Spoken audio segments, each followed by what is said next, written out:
Hello, everyone. I'm Fatma Abdelkhalek, a lecturer at Assiut University, Egypt. It's my pleasure to be in the Symposium on Education in Muslim Societies, Morocco 2023. We are going to present our work related to gender differences in secondary school completion in Egypt, societal constraint on female education. This is a joint work with Professor Ray Langsten from the American University in Cairo. First, we would like to deliver our deepest condolences to all those who have lost loved ones in Marrakesh earthquake. يا رب متمنين الشفاء والصحة والعافية لجميع المصابين والمتضررين من الزلزال. So, speaking of education in Egypt, Egypt has adapted the Educational Millennium Development Goals, MDG2, and has long promised an equal education for all children, free of all tuition fees. Currently, Egypt's vision of education conforms the Education Sustainable Development Goal, SDG4 on education, not only promising free education and universal secondary education, elimination of gender disparities in secondary completion, but also good education for every citizen without discrimination. Rural Upper Egypt is the most conservative areas in Egypt, where females and women has been marginalized and being less empowered. These areas are characterized with holding on traditional religious culture and maintenance of established habits and customs. Also, it has gender disparities in education, with about 41% of women unable to read. In these areas, girls tend to marry young and have high fertility. So to maintain the SDG goals on education, Egypt had many policy reforms, such as forming constitutional rights on education, eliminating school fees, constructing schools all over the countries, and these reforms have been taking place over the years. These reforms meant to increase enrollment and achieve gender equality, especially among children from poor, disadvantaged families and different socioeconomic groups. By 2014, gender parity in completing primary was met. However, other differentials in region and wealth remained. Also, universal primary education was closer, but not yet attained. In this presentation, we focus on secondary school completion. Mainly, we are showing the overall secondary school completion rate, SSCR, and the approximate determinants that we use to calculate it. Also showing the SSCR by gender and the gender differential of secondary school completion rate controlling for region and wealth. We are using quantitative data analysis of 9 rounds of Egypt demographic and health survey between 1988 and 2014, when the last DHS has been taken place. We focus on young people aged 19 to 22 years old. In this cohort of people are old enough to have completed secondary school in the normal course of Egyptian education. We are using descriptive statistics. Our main outcomes are SSCR, the secondary school completion rate, and the approximate determinant using 3 controls of gender, wealth, and region. So now Ray will introduce in detail the approximate determinants that we used and show some of our results. So Ray, the floor is yours. Thank you. So we're using the approximate determinants of education framework. This uses, as Fatma has mentioned, this uses an age group older than the statutory age of secondary completion. In Egypt, this is we're using 19 to 22 years of age. This is a mathematically coherent model where the secondary school completion rate is the product of ever enrollment, retention, and timely progress, as shown in the first line of the slide. We also consider an extended model of the proximate determinants. This considers all of the steps through an educational career from ever enrollment through completion of secondary. We'll see how the extended model works later in the talk. The three components of the failure to complete secondary school account for all, that is 100% of those who have not yet completed secondary.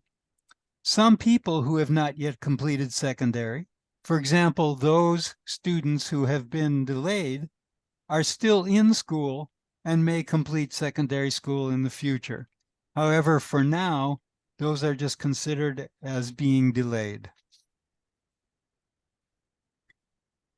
From this slide, we can see we show the data for 1988 through 2014, and we can see that secondary school completion has been increasing, but there's still a long way to go.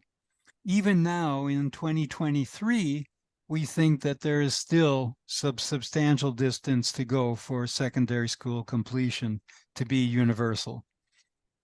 We can see also that ever enrollment and retention have both improved. Timely progress has always been high, and dropout has always been the main constraint on secondary school completion. When we look at secondary school completion rate by gender, we can see that gender equality in secondary completion has steadily improved, and it has now been attained, as we can see at the left-hand side, the right-hand side of the screen.